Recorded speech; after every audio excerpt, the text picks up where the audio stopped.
네. 25절, 29절은 유대인이 끔찍이 귀하게 여기는 할례 문제를 다루고 있다. 그들은 할례를 너무 귀하게 여긴 나머지 잘못된 착각에 빠졌다. 할례만 받으면 무조건 구원받는 것처럼 오해한 것이다. 그들은 할례를 구원의 수단으로 간주했다. 그들이 쓴 글 중에 이런 내용이 있다. 유대인은 하나님 앞에서 개인 자격으로 심판을 받지 않는다. 국가적으로, 민족적으로 구원의 약속을 받았기 때문에 개인은 자동적으로 그 구원에 포함된다. 할례만 있으면 비록 죄인이라도 순종치 않아도 아브라함의 혈통을 타고난 자손들은 천국을 상속받게 된다. 이런 그들의 생각은 왜 잘못인가? 이런 이제 생각은 25절에 보면 내가 율법을 행하면 할례가 유익하나 만일 율법을 범하면 내 할례는 무할례가 되느니라. 그다음에 26절 그런즉 무할례자가 율법의 규례를 지키면 그 무할례를 할례와 같이 여길 것이 아니냐. 그 다음에 29절 오직 이면적 유대인이 유대인이며 할례는 마음에 할지니 영에 있고 율법 조문에 있지 아니한 것이라. 그 칭찬이 사람에게서가 아니요 다만 하나님에게서니라. 그러니까 이제 이 민족이 개인 자격으로 심판을 받지 않고 민족이 구원을 받는다. 이거는 성경적이지 않죠. 성경에 나와 있지 않죠. 사람은 다 개인이 심판을 받아요. 개인이 하나님 앞에 서야 돼요. 그리고 이제 이제 그 율법을 근데 이제 율법을 아는 거를 자기가 그냥 아는 거거든요. 아는 것을 지킨다고 생각하는 이제 착각에 빠지는 거죠. 유대인들이 이제 범하기 쉬운 죄가 뭐냐면은 아는 거를 자기가 지키고 있다고 생각을 하는 거예요. 그래서 오히려 유대인들이 이제 구원을 받기가 더 어려운 게 이제 뭐냐면은 자기가 알고 있는 것을 자기가 지키고 있다고 생각하기 때문에 자기가 의롭다고 생각을 하기 때문에 예수님을 바라보기가 더 어려운 거죠.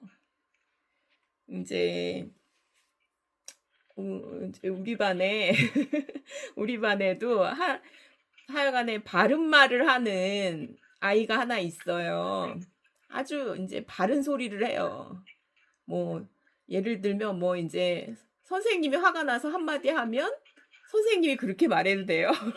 이제 그렇게 이제 하는 애가 있는데 물론 자기는 자기한테 적용하지 않아요. 율법을 자기한테 적용하지 않고 그거를 이제 남한테 적용을 하죠. 그러니까 이제 그게 우리는 이제 보이잖아요. 그게 얘가 이제 그렇게 하는 게 자기는 보면 맨날 안 갖고 오고 그러면서 남한테는 이제 바른 소리를 하는 거예요. 왜 그렇게 하지 않아? 이렇게 이제 선생님도 지적하고 뭐 이제 친구들도 지적하고 이러니까 이제 막 애들도 막 화를 내는 거예요. 너나 잘해 막 이러면서.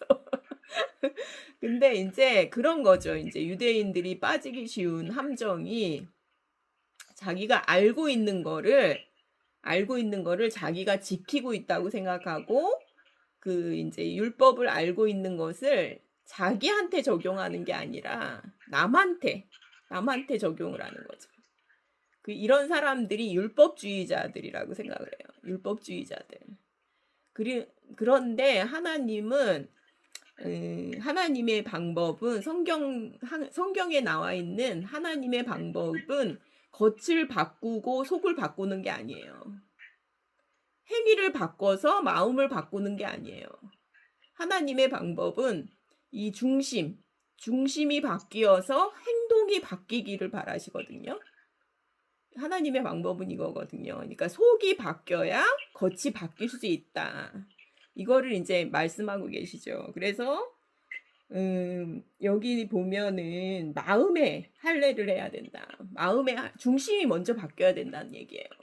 중심이 바뀌어야 그 다음에 행동이 나오고 그 다음에 이제 그거를 누가 아시냐면 중심이 바뀐 사람이 마음으로부터 나오는 행동을 누가 아시냐면 하나님이 아신다는 거예요. 그 칭찬은 사람에게서가 아니요 하나님에게서니라. 이렇게 이거를 이제 잘 보면 사실은 경건의 비밀이거든요. 이게 이제 믿지 않는 사람들이나 이런 사람들은 알 수가 없는 거거든요.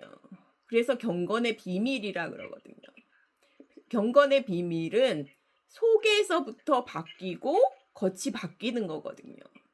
근데 이제 경건의 모양을 흉내낸다 그러잖아요. 경건의 모양을 흉내낸다 그러는 거는 겉을 막 바꿔가지고 그러면은 내 마음도 바뀌겠지요. 이렇게 하는 게 이제 경건의 모양을 계속 그렇게 하는데 그러면 구원과는 점점 멀어지고 너무 힘들다는 거죠.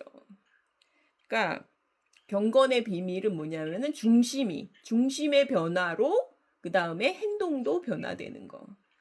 그러니까 믿음에 이르게 되는 거예요. 믿음으로 행동도 변하고 그래서 믿음으로 믿음에 이르게 되는 게 하나님의 방법이라는 걸 여기 이제 얘기하고 있다고 생각을 하고요. 8번. 우리 중에서는 세례를 할례처럼 여기고 세례가 구원을 보장하는 것으로 생각하는 사람은 없는가? 왜 이것이 문제가 되는가? 당신은 어떻게 생각하는가? 이것도 이제 마찬가지죠. 그러니까 이제 세례나 할례도 마찬가지인데요. 나는 세례교인이야. 세례 받았어. 그러니까 나는 구원 받았어. 이거는 이제 행위잖아요. 행위에 해당하잖아요. 어떤 형식이나 행위에 해당하는 거기 때문에 이거는 구원과는 상관이 없어요. 사실은 이 마음 중심이 믿음으로 해서 마음 중심이 먼저 바뀌어야 효력이 있는 것이지 이 겉에 뭐 형식 뭐 이런 거를 많이 바꿔도 하나님은 이 중심이 바뀌지 않은 사람들은 안 된다는 거를 계속 얘기하고 있는 거죠.